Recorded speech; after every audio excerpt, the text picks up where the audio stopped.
Congress party ఇప్పుడు 42% reservation ఇవ్వడానికి నిజంగా ఇప్పుడు అమెండ్మెంట్ చేస్తా ఉన్నాం, ఈ బిల్లును సరి చేస్తా ఉన్నాం, స్లాబ్ ఎత్తేస్తా ఉన్నాం కదా, దీనివల్ల కూడా సాధ్యం కాదు సార్.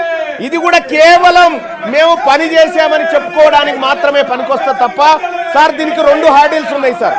ఒకటి సార్, ఇప్పుడు మనం ఇక్కడ 50% స్లాబ్ ఎత్తేసినప్పటికీ గవర్నర్ గారు ఆమోదం అవసరం సార్, గవర్నర్ గారు సంతకం అవసరం.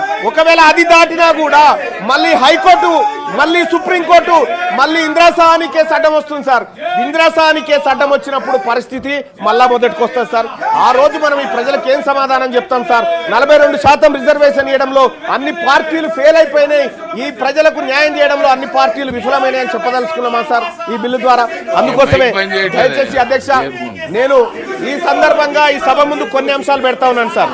ఈ రాష్ట్ర ప్రభుత్వం ముందు పెడతా ఉన్నా, గౌరవ ఆ శాఖ మంత్రివర్యులను కోరుతా ఉన్నా, మీరు 42% రిజర్వేషన్లకు అడ్డంకులు స్పష్టంగా మాకు కనిపిస్తా ఉన్నాయి.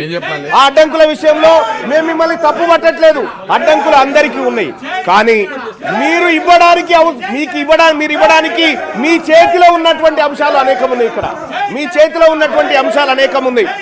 బీసీ సప్లాన్ తీసుకురావడానికి సుప్రీంకోర్టుతో పంచాయతీ లేదు, మనకి కేంద్రంతో పంచాయతీ లేదు.